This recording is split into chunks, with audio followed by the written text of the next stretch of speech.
आज का हमारा टॉपिक रहेगा cell the unit of life.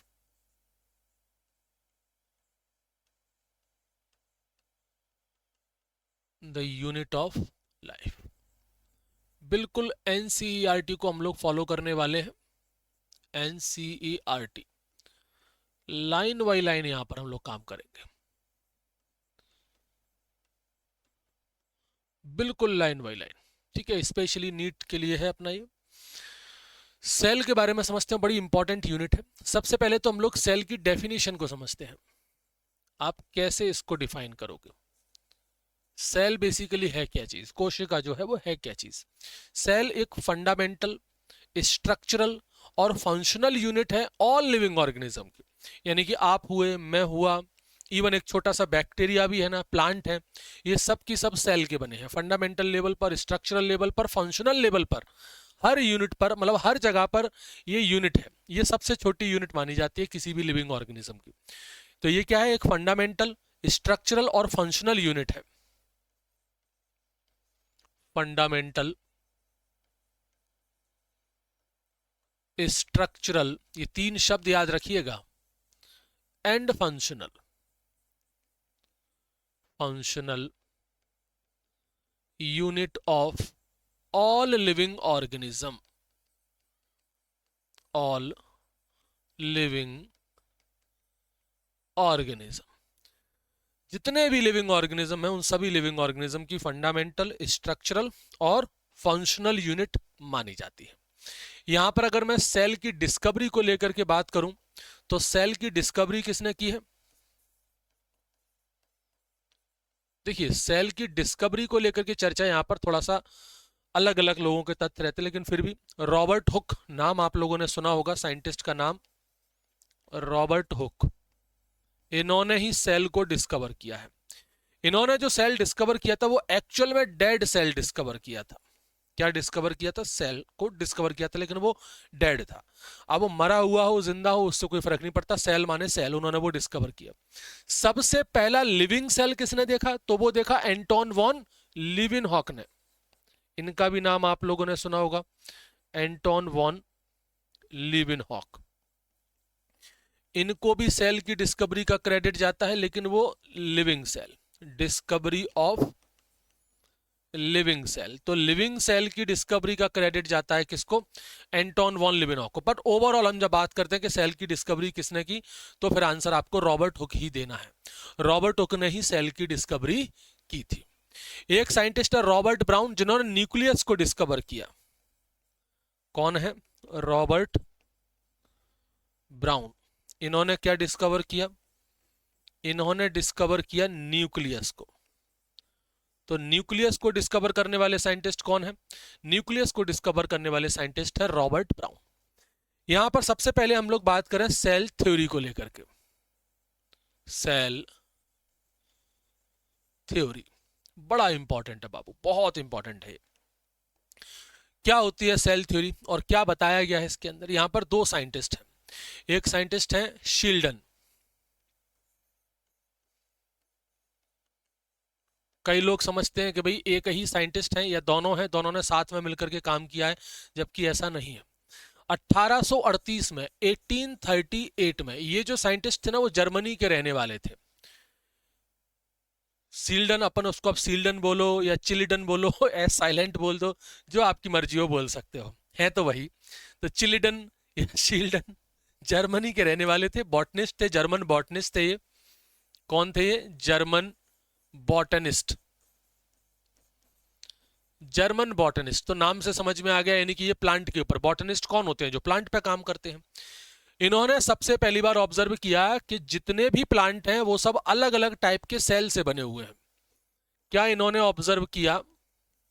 Observed that, और कहा कि ऑल प्लांट्स, जितने भी प्लांट्स हैं, जितने भी प्लांट्स हैं, वो सब की सब कैसे कंपोज्ड है? डिफरेंट काइंड्स ऑफ सेल से। Are composed of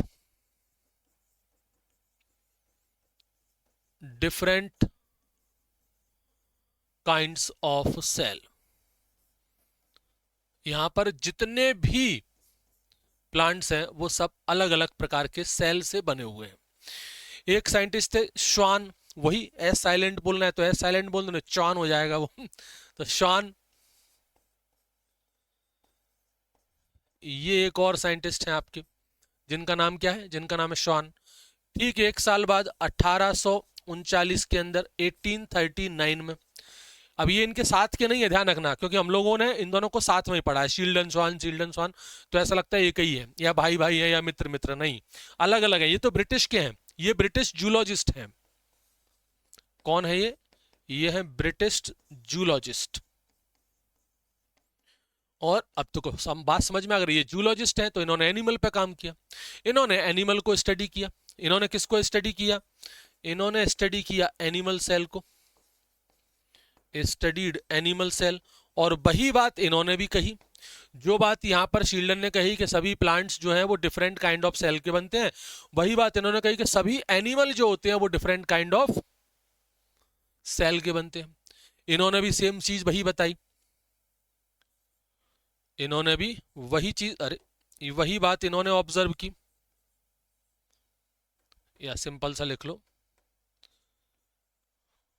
states that all animals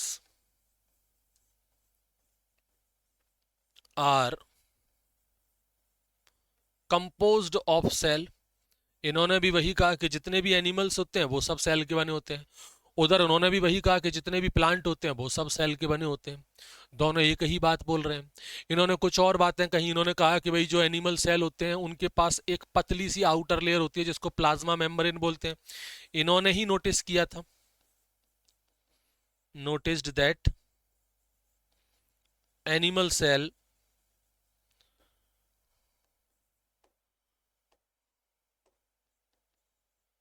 कि जो एनिमल सेल है उसके पास एक पतली लेयर होती है, हैव अ थिन लेयर, जिसको हम लोग क्या बोलते हैं, जिसको हम लोग बोलते हैं प्लाज्मा मेम्ब्रेन।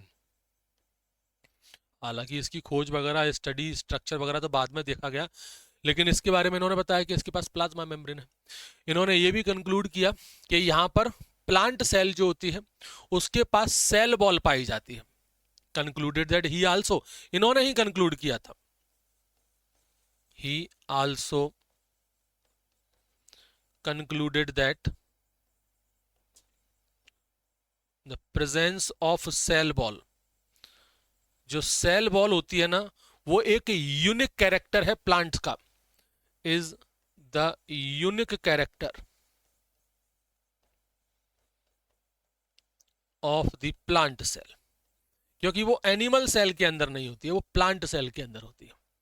फिर एक और साइंटिस्ट आते हैं जिनका नाम है रुडोल्फ विर्चो। रुडोल्फ विर्चो, ये एक और इंपॉर्टेंट साइंटिस्ट हैं, तीसरे साइंटिस्ट हैं सेल थ्योरी के। इनका नाम हालांकि लिया नहीं जाता क्योंकि इन्होंने बाद में ऐड किया था एक और पॉइंट 1855 में। इन्होंने क्या कहा, इन्होंने कहा कि इन्होंने एक फाइनल टच दिया, मतलब एक थर्ड जो स्टेटमेंट है वो दिया। थर्ड स्टेटमेंट इन्होंने क्या दिया, इन्होंने कहा कि ओमनिस सेलुला ई सेलुला, थर्ड स्टेटमेंट इन्होंने दिया।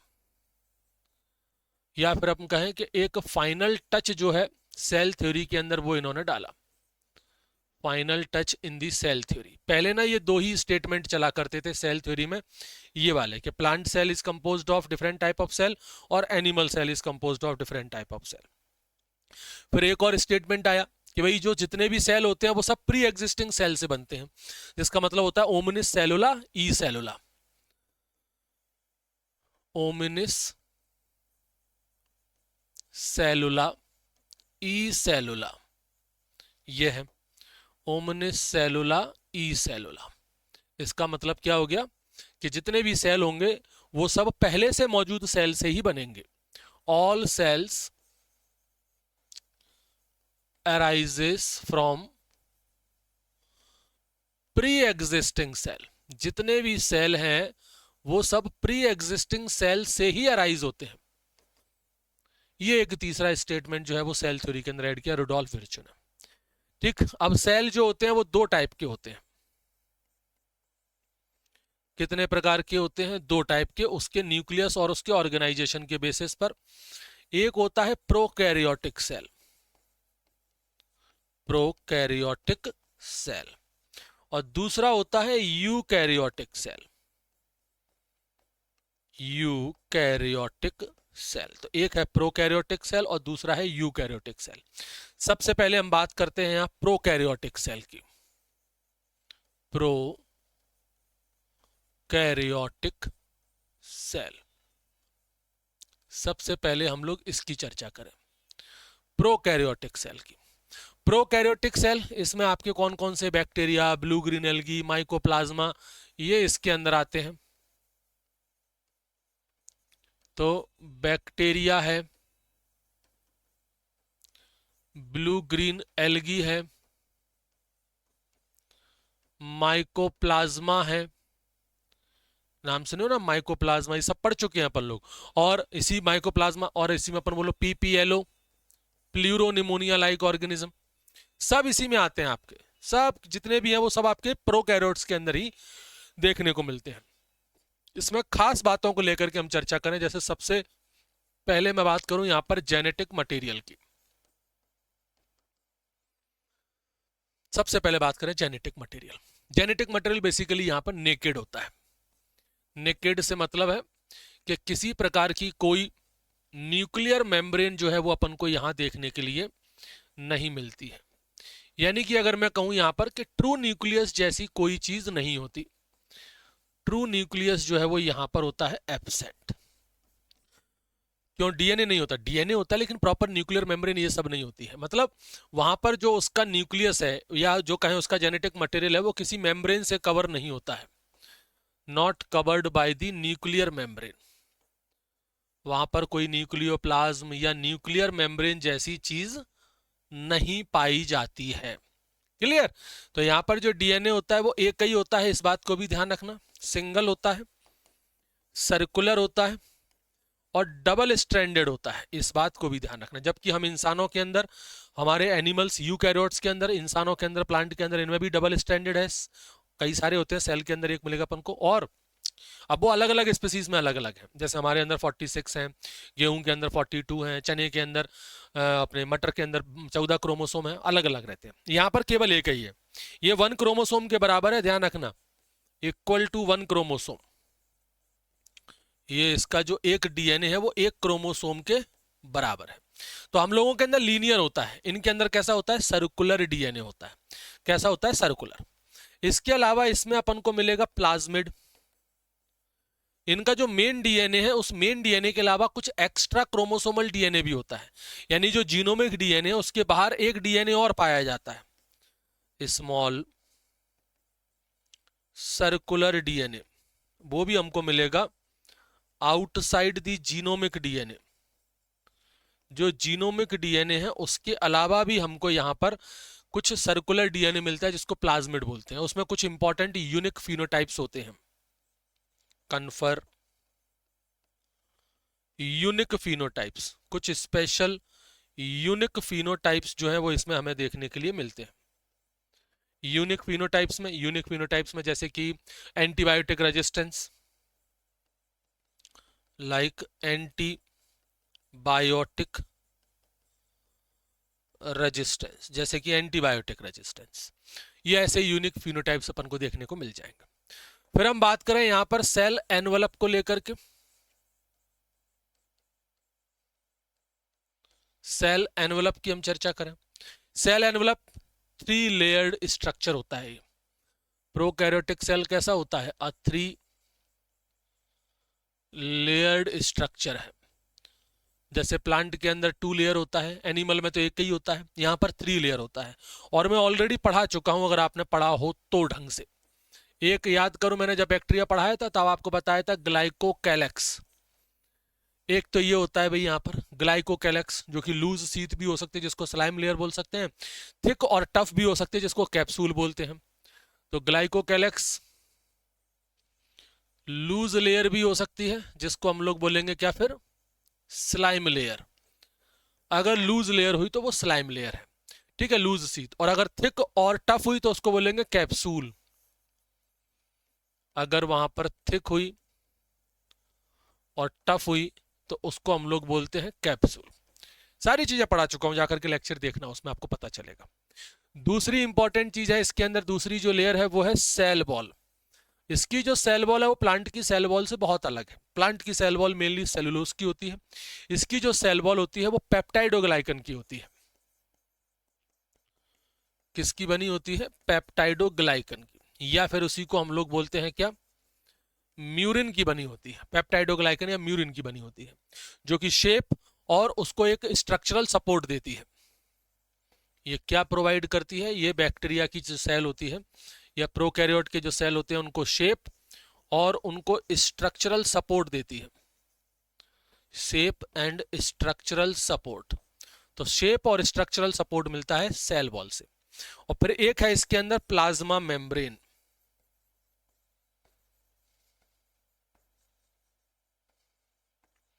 प्लाज्मा मेम्ब्रेन ये सबसे इनर मोस्ट लेयर है, सिलेक्टिव परमिएबल है। ठीक, कैसी है? सिलेक्टिव परमिएबल है, सिलेक्टिव परमिएबल है और सबसे अंदर की लेयर है, इनर मोस्ट लेयर है ये बैक्टीरिया के अंदर या प्रोकैरियोट्स के अंदर। ठीक है, कुछ और इंपॉर्टेंट देखें इसके अंदर। वैसे तो देखो इनमें मेम्ब्रेन बाउंड सेल ऑर्गेनेल नहीं होते हैं, कोई भी मेम्ब्रेन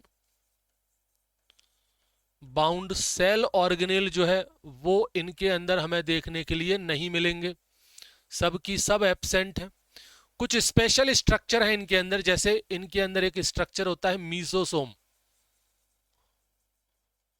मीजोसोम इनके अंदर प्रेजेंट होता है। क्या होता है मीजोसोम? इनका जो सेल मेम्ब्रेन होता है ना, वही उसी की इनफोल्डिंग होती है, वही अंदर की तरफ फोल्ड होता है और वही मीजोसोम बनाता है। ये मीजोसोम जो होते हैं इसके पास रेस्पिरेटरी एंजाइम्स होते हैं। ये प्लाज्मा मेम्ब्रेन का बेसिकली एक्सटेंशन है, उसकी इनफोल्डिंग है। इसमें भी वेसिकल्स, ट्यूब्यूल्स, लैमेली होते हैं। ठीक, ये कुछ कामों में हेल्प करता है, जैसे कि रेस्पिरेशन में हेल्प करता है। रेस्पिरेशन, क्योंकि रेस्पिरेटरी एंजाइम इसी के पास है, यानी कि ये बिल्कुल वैसे काम करेगा जैसे हम इंसानों में माइटोकॉन्ड्रिया काम करता है। माइटोकॉन्ड्रिया रेस्पिरेशन से रिलेटेड है, ऐसे ही यहां पर ये माइटोकॉन्ड्रिया की तरह काम करता है। इसके अलावा ये डीएनए रेप्लिकेशन और सेल वॉल फॉर्मेशन में हेल्प करता है। Help in DNA replication, DNA replication में ये हेल्प करता है और सेल बॉल फॉर्मेशन में भी हेल्प करता है। Help in cell wall formation. आ रही है बात समझ में बाबू? सेल बॉल फॉर्मेशन में भी ये हेल्प करेगा। राइबोसोम की हम बात करें इसके अंदर, राइबोसोम, तो राइबोसोम इसके अंदर होता है 70S टाइप का। कैसा राइबोसोम होता है? यहां पर 70S टाइप का होता है, जो कि 50 और 30 सब यूनिट से बना होता है। 50S प्लस 30S, ये दो सब यूनिट होती हैं, इन दोनों सब यूनिट से मिलकर के बनता है 70S। ठीक, यहीं पर प्रोटीन सिंथेसिस होता है। ये क्या है? It is a site of protein synthesis. Protein कहां बनता है बाबा? प्रोटीन जो है वो इसी राइबोसोम पर बनता है। तो यहां पर 70S टाइप का राइबोसोम है। यही बहुत सारे राइबोसोम होते हैं, वो सिंगल एमआरएनए से अटैच होकर के पॉली राइबोसोम बनाते हैं। तो ये भी लिख लीजिएगा, पॉली राइबोसोम, या फिर इसको हम लोग पॉलीसोम्स भी बोल सकते हैं। पॉलीसोम्स, यहां पर क्या होता है भाई? कई सारे सेवरल राइबोसोम, कई सारे राइबोसोम्स हैं, वो अटैच्ड होते हैं सिंगल एमआरएनए पर, attached to the single mRNA, single mRNA पर अटैच्ड होते हैं और उसको हम लोग बोलते हैं क्या? पॉलीराइबोसोम। क्लियर? चलो अब हम बात करें यहां पर यूकैरियोटिक। चाहो तो इसका एक डायग्राम भी बना सकते हो, डायग्राम मैं पहले भी बनवा चुका हूं, चाहो तो एक बार फिर से बना लीजिए। बैक्टीरिया का एक नॉर्मल डायग्राम जैसा बनता है वो मैं आपको बना रहा हूं, ज्यादा डिटेल में नहीं जाएंगे अपन लोग, ऑलरेडी हम लोग पढ़ चुके हैं। तो एक लेयर ये हो गई, उसके बाद एक लेयर फिर ये होती है इसके अंदर, जो कौन सी वाली होगी? इनर मेम्ब्रेन होगी। और एक ये है जो है आपकी प्लाज्मा मेम्ब्रेन। ये तीन लेयर इसके अंदर है, इसी में से इसकी हम लोग थोड़ी इनफोल्डिंग कर देते हैं,